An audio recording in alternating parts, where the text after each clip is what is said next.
Assalamualaikum warahmatullahi wabarakatuh. Salam sejahtera untuk para mahasiswa dan mahasiswi yang mengikuti perkuliahan manajemen kuantitatif. Selamat datang di pertemuan 14. Dan topik kali ini adalah tentang model Markov. Ya, tetap semangat.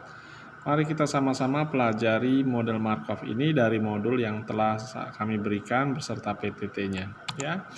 Nah, konsep dasar dari model Markov itu berguna untuk mempelajari perubahan dari suatu sistem tertentu melalui percobaan yang berulang-ulang, biasanya berupa waktu yang berurutan di mana outcome dari sistem tidak dapat ditentukan dengan pasti. Nah, kondisinya disebut menyebabkan muncul sekelompok atau suatu set probabilitas transisi dari suatu periode ke periode berikutnya. Nah, konsep model Markov itu misalnya begini, probabilitas kemungkinan seorang konsumen yang membeli barang merek A pada suatu periode akan tetap membeli merek A atau merek B. Ya, di kelas, orang yang suka pakai Apple atau Macintosh, dia akan membeli merek Macintosh atau Apple.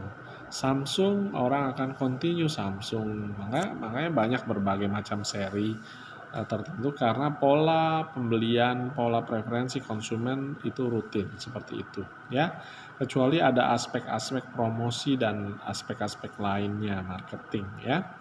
Aplikasi akuntansi yang berhubungan dengan transisi pada piutang terhadap beberapa kategori umur bisa juga, ya.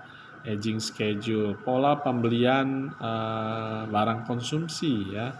Nutrisi bayi, susu kaleng untuk bayi, misalnya usia 0 sampai 1 tahun, bayi nggak pernah mau berubah susunya, biasanya efeknya akan gumoh dan lain sebagainya. 0 sampai 6 bulan, itu masa yang sangat kritis, nggak bisa kalau bayi itu udah senang dengan produk tertentu, dia akan konsisten tetap seperti itu. Nah, bagaimana probabilitas suatu mesin yang berfungsi pada suatu periode akan tetap berfungsi atau tidak berfungsi pada periode berikutnya. Kalau sering rusak, pasti continue akan rusak misalnya, ya. Nah, model Markov ini menggambarkan proses yang stokastik, ya, pada keadaan sistem yang tergantung pada keadaan sistem sebelumnya, ya, atau yang Anda sebut trending topic, trend, ya pasti continue tetap trending seperti itu misalnya. Kenapa? Asumsinya di sini ada sistem yang memiliki jumlah state yang bersifat terbatas, ya, tergantung pada state dalam proses periode sebelumnya, ya. Misalnya pembelian produk tertentu, handphone, dia akan continue menyukai fitur-fitur yang dilakukan yang muncul pada feature pada tahun sebelumnya, dan kecenderungannya akan membeli enhancement dari feature tersebut. Nah, perubahan dalam sistem hanya terjadi satu kali dalam satu periode. Asumsi berikutnya itu periode transisi terjadi secara tetap dan bersifat konstan. Nah, model Markov ini itu digunakan untuk memprediksi tentang kemungkinan atau probabilitas dari sistem pada state tertentu pada suatu waktu.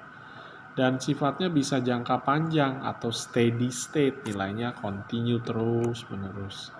Nah, komponen dasar dari model Markov itu bisa digambarkan dari keadaan sistemnya, ya, yang digambarkan pada formula di halaman ke-6 dan ke-7 melalui persamaannya.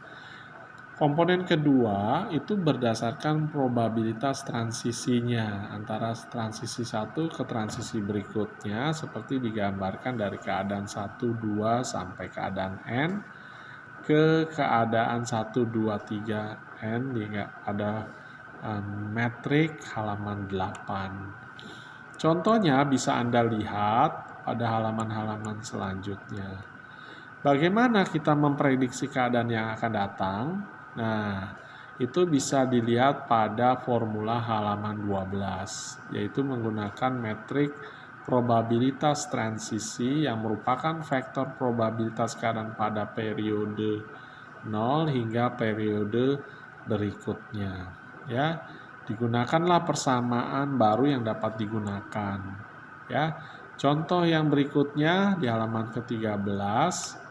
itu bisa Anda lihat beserta penyelesaiannya berdasarkan kurun waktu periode yang ditentukan.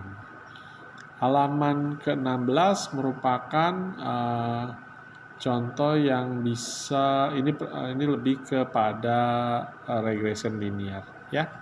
Demikian materi yang bisa saya sampaikan kepada Anda untuk dapat Anda dalami, Anda pelajari secara mandiri, baik Anda pelajari tugas, modul maupun melalui kuis dan PowerPoint yang telah diberikan kepada Anda. Terima kasih, saya akhiri sesi ini dengan wassalamualaikum warahmatullahi wabarakatuh. Sehingga saya ucapkan semoga apa yang telah saya sampaikan bermanfaat dan sukses untuk langkah-langkah Anda selanjutnya. Terima kasih.